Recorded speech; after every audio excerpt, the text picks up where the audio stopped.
ಮಿಂಚು ಮಿಂಚು ಸಿರಿ ಮಿಂಚು ಇದು ದಾರಿ ತೋರುವ ಮಿಂಚು.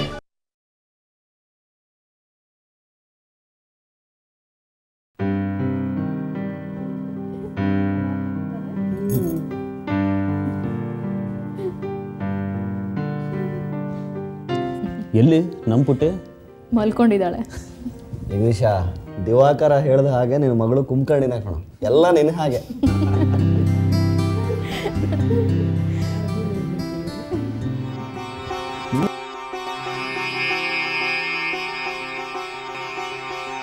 ಜಗದೀಶ್,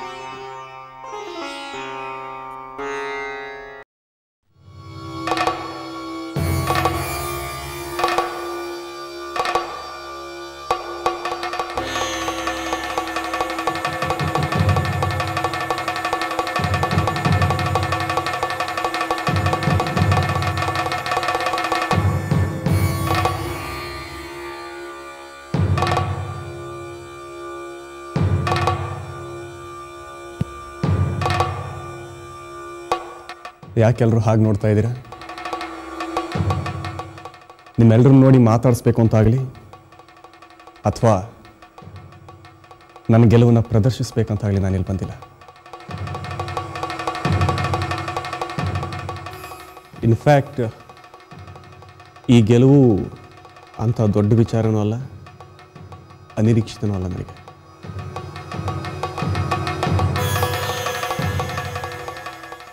ನನಗೆ ಮೊದಲೇ ಗೊತ್ತಿತ್ತು ನಾನು ನಿರಪರಾಧಿ ಅಂತ ಕೋರ್ಟ್ ನನ್ನನ್ನು ಬಿಡುಗಡೆ ಮಾಡುತ್ತೆ ಅಂತ.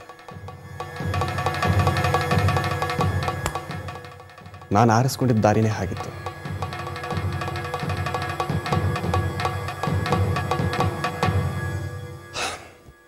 ಬಟ್ ಏನು ಮಾಡೋದು, ಸೋತ್ರಿ. ಅನ್ಫಾರ್ಚುನೇಟ್. ನೀನು ನಮಗೆ ಅನುಕಂಪ ತೋರಿಸೋ ಅವಶ್ಯಕತೆ ಇಲ್ಲ. ನೀನೇ ಕೊಲೆಗಾರ ಅನ್ನೋ ಸತ್ಯ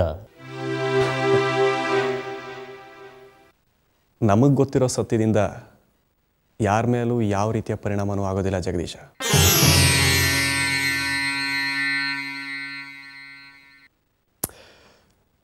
ಇರಲಿ ಬಿಡಿ, ನಾನೀಗಿಲ್ಲಿ ಸತ್ಯ ಧರ್ಮದ ಬಗ್ಗೆ ಅಥವಾ ಕೋರ್ಟಿನ ತೀರ್ಪಿನ ಬಗ್ಗೆ ವಿಮರ್ಶೆ ಮಾಡೋಕ್ಕೆ ಬಂದಿಲ್ಲ. ಅದರ ಅಗತ್ಯನೂ ನನಗಿಲ್ಲ. ನನ್ನ ಮಗು ನಿಮ್ಮ ಮನೆಯಲ್ಲಿದೆ, ಅದನ್ನು ಕರ್ಕೊಂಡು ಹೋಗೋದಕ್ಕೆ ಬಂದಿದ್ದೀನಿ.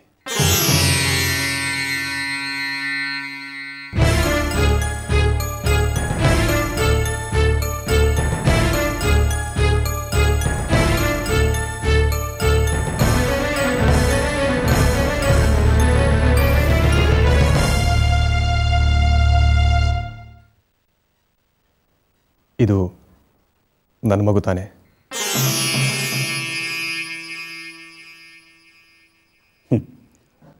ನಿನ್ನ ಮಗು ಗುರುತಿಸೋದಕ್ಕೆ ಇನ್ನೊಬ್ಬರು ಸಹಾಯ ಬೇಕಾಯ್ತು ನಿನಗೆ.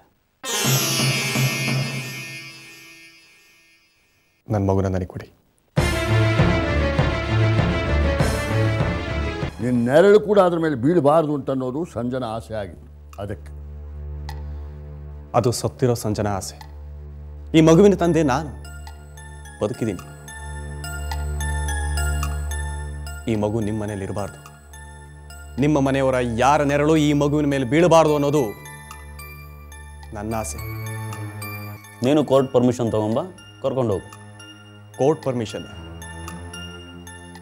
ನಾನು ಜೈಲಿನಲ್ಲಿದ್ದೀನಿ ಅನ್ನೋ ಕಾರಣಕ್ಕಾಗಿ ಮಗು ನಿಮ್ಮ ಮನೆಯಲ್ಲಿರಲಿಕ್ಕೆ ಅವಕಾಶ ಮಾಡಿಕೊಟ್ಟಿತ್ತು ಕೋರ್ಟ್. ಈಗ ನಾನು ಹೊರಗಡೆ ಬಂದಿದ್ದೀನಿ ನಿರಪರಾಧಿಯಾಗಿ. ನನ್ನ ಮಗುನ ನನ್ನ ವಶಕ್ಕೆ ಕೊಡಲೇಬೇಕು.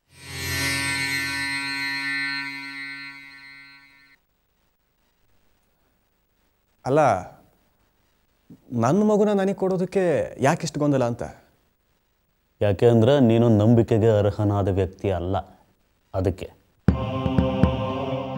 ನೀನು ಮಗುನ ಕರ್ಕೊಂಡು ಹೋಗಿ ಅದನ್ನೆಲ್ಲ ಬಚ್ಚಿಟ್ಟು ನಾನು ಅವ್ರ ಮನೆಗೆ ಹೋಗೇ ಇಲ್ಲ, ಮಗುನ ತರಲೇ ಇಲ್ಲ ಅಂತ ಸುಳ್ಳಾಪಾದನೆ ಮಾಡಲ್ಲ ಅಂತ ಏನು ಗ್ಯಾರಂಟಿ? ಯಾವುದಕ್ಕೂ ಹೆಸರನಲ್ಲ ನೀನು. ಅದಕ್ಕೆ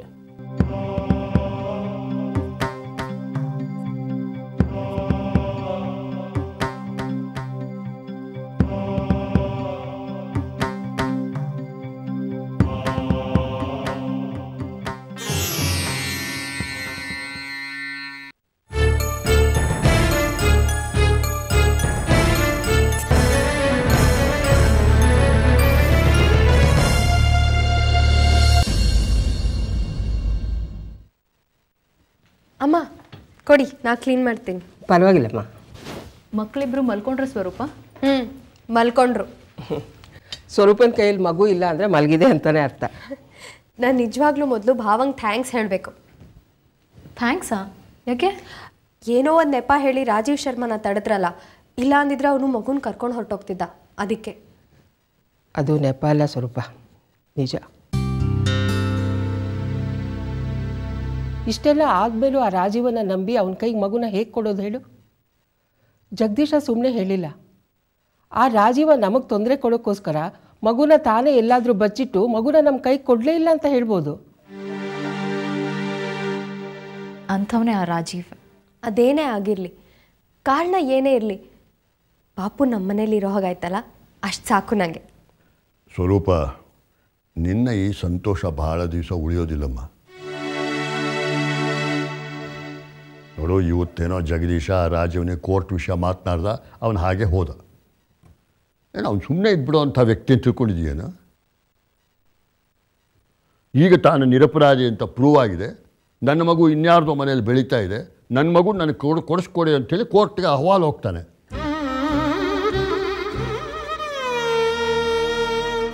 ಕೋರ್ಟ್ಗೂ ಅವನ ರಿಕ್ವೆಸ್ಟು ಸರಿ ಅಂತ ಅನಿಸುತ್ತೆ.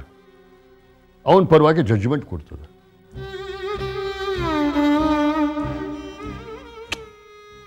ನೋಡು ಸ್ವರೂಪ, ತನ್ನ ಮಗುನ ನಮ್ಮ ಮನೆಯಿಂದ ರಾಜೀವ್ ತೊಗೊಂಡು ಹೋಗೋದಕ್ಕೆ ಏನೂ ಕಷ್ಟವಿಲ್ಲ. ನಾಳೆ ಕೋರ್ಟ್ ಆರ್ಡರ್ ಕೈಯಲ್ಲಿ ಹಿಡ್ಕೊಂಡು ಬಂದರೆ ನೀನು ಹೇಗಮ್ಮ ಮಗುನ ಕೊಡೋದಿಲ್ಲ ಅಂತ ಹೇಳ್ತೀನಿ. ರಾಜೀವನಿಗೆ ಕೋರ್ಟ್ ಮೂಲಕ ತನ್ನ ಮಗುನ ತನ್ನ ವಶಕ್ಕೆ ತೆಗೆದುಕೊಳ್ಳೋದು ಅಂಥ ಕಷ್ಟವಾದ ಕೆಲಸವೇ ಅಲ್ಲಮ್ಮ. ನಾಳೆ ಕೋರ್ಟ್ ಆರ್ಡರ್ ಕೈಲಿ ಹಿಡ್ಕೊಂಡು ಬಂದರೆ ನೀನು ಅವನ ಮಗುನ ಅವನ ವಶಕ್ಕೆ ಒಪ್ಪಿಸ್ಲೇಬೇಕಾಗುತ್ತೆ. ಇಲ್ಲ, ನಾನು ಮಗುನ ಕೊಡಲ್ಲ. ರಾಜೀವ್ ಹತ್ರ ಮಗು ಇಲ್ಲೇ ಇರಲಿ ಅಂತ ನಾನು ಕೇಳ್ಕೊತೀನಿ. ನೀನು ಕೇಳ್ಕೊಂಡ್ರೆ ಅವ್ನು ಒಪ್ಕೊಳ್ತಾನೆ ಅಂತ ಅಂದ್ಕೊಂಡಿದ್ಯಾ? ನಾನು ಕನ್ವಿನ್ಸ್ ಮಾಡ್ತೀನಿ. ಸರಿಯೋ? ಏನಂತ ಕನ್ವಿನ್ಸ್ ಮಾಡ್ತೀಯಮ್ಮ ನೀನು? ಈ ಮಗು ಕಂಡ್ರೆ ನನಗೆ ತುಂಬ ಪ್ರೀತಿ ಇದೆ, ಇದಿಲ್ಲೇ ಇರಲಿ. ಸಂಜನ ಆಸೆ ಕೂಡ ಅದೇ ಆಗಿತ್ತು ಅಂತ ಹೇಳ್ತೀನಿ. ಸ್ವರೂಪ, ನಿನಗೇನೋ ಭ್ರಮೆಮ್ಮ ಅಷ್ಟೆ. ಯಾಕ್ರಿ ಅವಳ ಮೇಲೆ ರೇಗ್ತೀರಿ? ಮಗು ಮೇಲೆ ಅವಳಿಗೆ ತುಂಬ ಅಟ್ಯಾಚ್ಮೆಂಟ್ ಬೆಳ್ಕೊಂಡ್ಬಿಟ್ಟಿದೆ.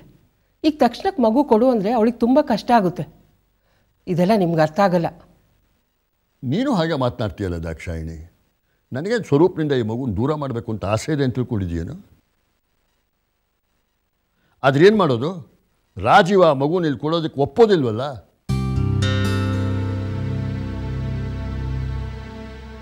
ಇಲ್ಲಿ ನೋಡಮ್ಮ ಸ್ವರೂಪ, ನಮ್ಮ ಕೈಗೆ ಎಟಕದೇ ಇರೋ ವಿಷಯಗಳ ಬಗ್ಗೆ ನಾವು ಆಸೆ ಬಿಟ್ಬಿಡ್ಬೇಕು.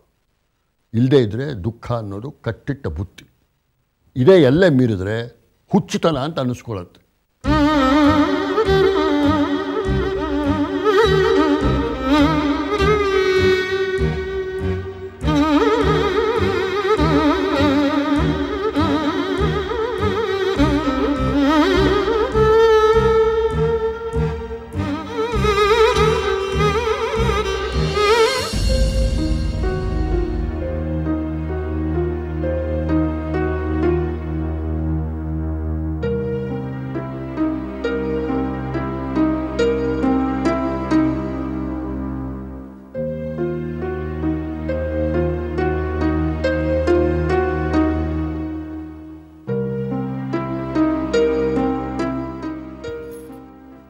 ಜಗದೀಶ್,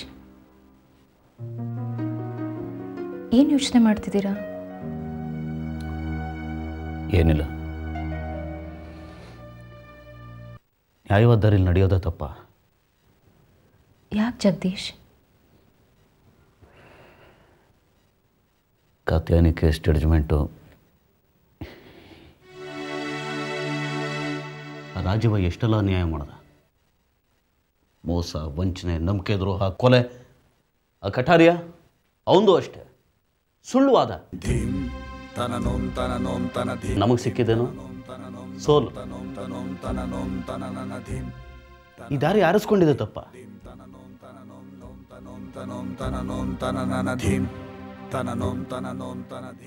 ಯಾವುದೋ ಭಾವೋದ್ವೇಗದ ಸಮಯದಲ್ಲಿ ಹಾಗನ್ಸೋದು ಸಹಜ ಜಗದೀಶ್. ಹಾಗಂತ ರಾಜೀವ್ ದಾರಿನಲ್ಲೇ ನಡೆಯೋದಕ್ಕೆ ನಮ್ಮ ಆತ್ಮಸಾಕ್ಷಿ ಆದರೂ ಒಪ್ಪತ್ತಾ ಹೇಳಿ? ಆತ್ಮಸಾಕ್ಷಿ ಸರಿಯಾಗಿ ನಡ್ಕೊಂಡು ಏನು ಉಪಯೋಗ ಆಗಿದೆ ನಮಗೀಗ? ಸೋಲಾಗಿದೆ. ಕಥೆಯನ್ನು ಕೊಲೆ ಮಾಡಿದ ರಾಜೀವ ಆರಾಮಾಗಿ ಓಡಾಡ್ಕೊಂಡಿದ್ದಾನೆ. ಒಂದೇ ಒಂದು ಕೇಸ್ನ ಸೋತ್ವಿ ಅಂದ ಮಾತ್ರಕ್ಕೆ ನಾವು ನಮ್ಮ ಇಡೀ ಬದುಕಿನ ಪ್ರಿನ್ಸಿಪಲ್ಸ್ಗಳನ್ನು ಬಿಟ್ಬಿಡೋದಕ್ಕಾಗತ್ತಾ ಜಗದೀಶ್? ಇದು ಬರೀ ಒಂದು ಕೇಸ್ ಪ್ರಶ್ನೆ ಅಲ್ಲ ಸರಿಯು. ನಮ್ಮ ದಾರಿ ಬಗ್ಗೆ ನಮಗಿದ್ದ ನಂಬಿಕೆಯ ಪ್ರಶ್ನೆ.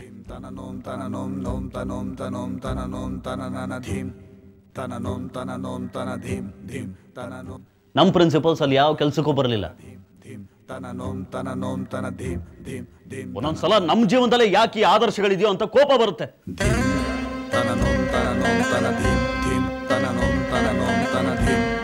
ಜಗದೀಶ್, ಇನ್ನೇನು ಸರಿ, ಏನೂ ಪಾಪ ಮಾಡದಿರೋ ಮುಗ್ಧ ನಮ್ಮ ಕಾತ್ಯಾಯನ. ನಿಮ್ಗೆ ಗೊತ್ತಿಲ್ಲ ಸರಿಯೋ, ರಾಜೀವನ್ ಪರವಾಗಿ ಜಡ್ಜ್ಮೆಂಟ್ ಬಂದಾಗಿಂದ ನಾನು ನೆಮ್ಮದಿಯಾಗಿ ಕೂತ್ಕೊಳ್ಳೋಕ್ಕಾಗಿಲ್ಲ, ನೆಮ್ಮದಿಯಾಗಿ ನಿದ್ದೆ ಮಾಡಿಲ್ಲ. ರಾಜೀವ, ಕಟಾರಿಯಾ, ಪ್ರದೀಪ್ ಎಲ್ಲರೂ ನನ್ನ ಸುತ್ತ ಕೇಕೆ ಹಾಕೊಂಡು ನಗ್ತಿರೋ ಹಾಗನ್ಸುತ್ತೆ. ನನ್ನ ಆದರ್ಶಗಳನ್ನ ಅಣಕಿಸ್ತಾ ಇದ್ದಾರೆ ಅಂತ ಅನ್ಸುತ್ತೆ. ಎಲ್ರೂ ಸಾಯಿಸ್ಬಿಡ್ಬೇಕು ಅನ್ಸುತ್ತೆ. ಗೊತ್ತಿಲ್ಲ ಯಾವ್ದು ಸರಿ ಯಾವ್ದು ತಪ್ಪು ಏನೂ ಗೊತ್ತಾಗದೆ ಗೊಂದಲದಲ್ಲಿದ್ದೀನಿ.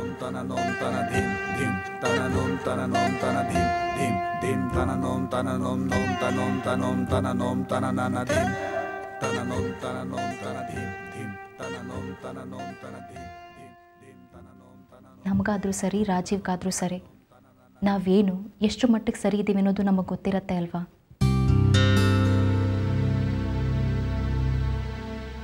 ಪ್ಲೀಸ್ ಜಗದೀಶ್, ನೀವು ಹೀಗೆಲ್ಲ ಆಡಿದ್ರೆ ನನಗೆ ಭಯ ಆಗತ್ತೆ. Control your self.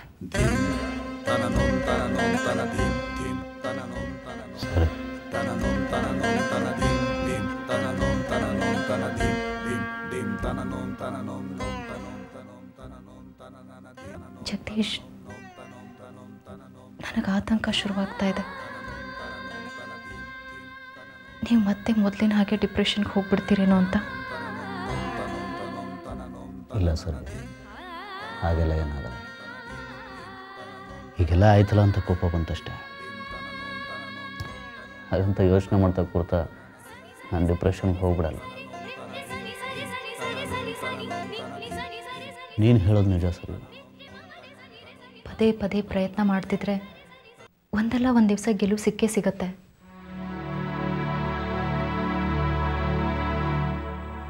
ನಾವು ಹಿಡಿದಿದ್ದೆಲ್ಲಿ ಅಂತ ಈಗ ಅರ್ಥ ಆಗ್ತಿದೆ.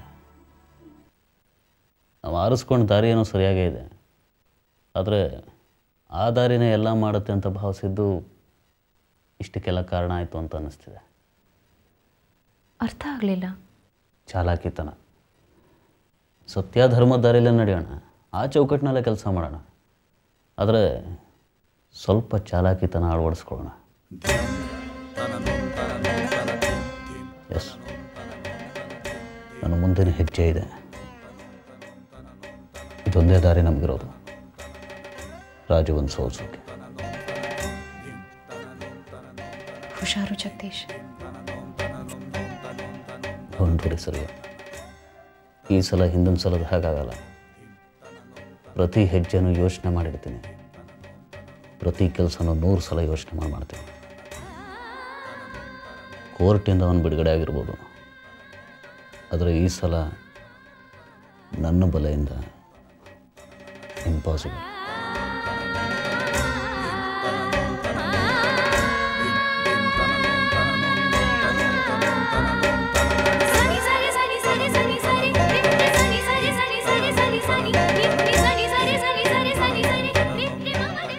ಜಗದೀಶ, ಅಂದರೆ ಅಪೀಲಿಗೆ ಸಂಬಂಧಪಟ್ಟಾಗಿ ದೀಕ್ಷಿತರು ಪೇಪರ್ಸ್ ಎಲ್ಲ ರೆಡಿ ಮಾಡಿದ್ದಾರೆ ಮಾಡಿದ್ದಾರೆ.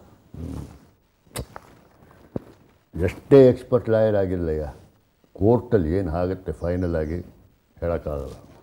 ಹಾಗಂತ ನಾವು ಸುಮ್ಮನೆ ಕೂರೋಕ್ಕೂ ಆಗಲ್ವಲ್ಲ ಡ್ಯಾಡ್. ಗುಡ್ ಮಾರ್ನಿಂಗ್ ಪಾಪ. Good morning. ತಿಂಡಿ ರೆಡಿ ಆಗಿದೆ, ಬನ್ನಿ. ಬರ್ತೀವಮ್ಮ.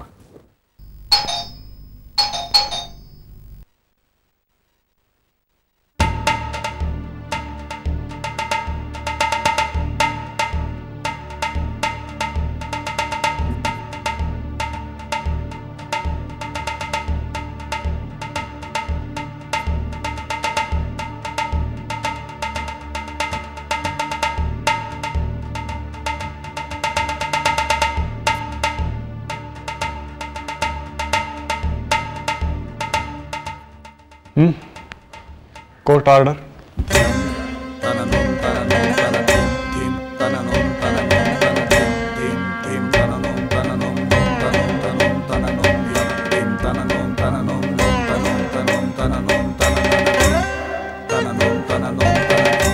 ಮಗುವಿದೆ ಸ್ವರೂಪನ ಜೊತೆ ಒಳಗೆ. ಚಿತ್ತು, ಸ್ವರೂಪನ ಕರಿ, ಮಗು ಕರ್ಕೊಂಬರೋಕೆ ಹೇಳು. ಗಿರೀಶ ಕರಿ ಅನ್ನಲ್ಲ.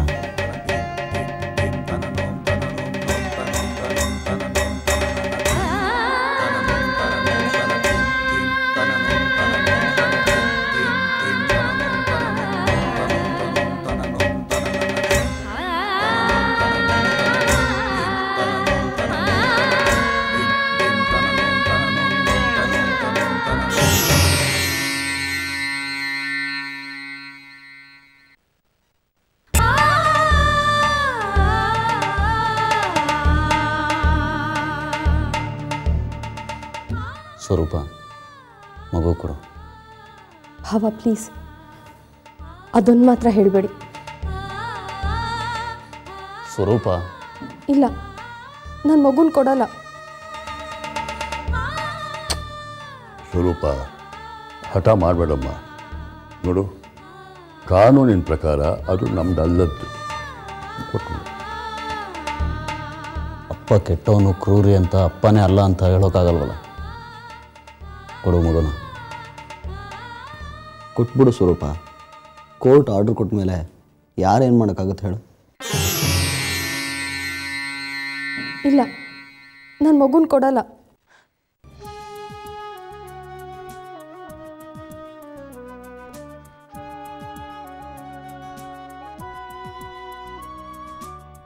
ಸೋಲಿನಲ್ಲೂ ಎಲ್ಲ ಮೀರಿ ಮಿಂಚಿ ನಿಂತೆಯ, ಬೆಳಕಿನಲ್ಲೂ ದೂರ ನಿಂತು ನೆರಳ ಕಂಡೆಯ. ಹೆಜ್ಜೆಯಲ್ಲಿ ಹಾದಿ ಮೂಡಿ ನೀಗಿ ಬಂಧನ, ನೀನೇ ಭೂಮಿ ನೀನೇ ಬಾನು ನೀನೇ ನಂದನ. ಮಿಂಚು ಮಿಂಚು ಸಿರಿ ಮಿಂಚು ಇದು ದಾರಿ ತೋರುವ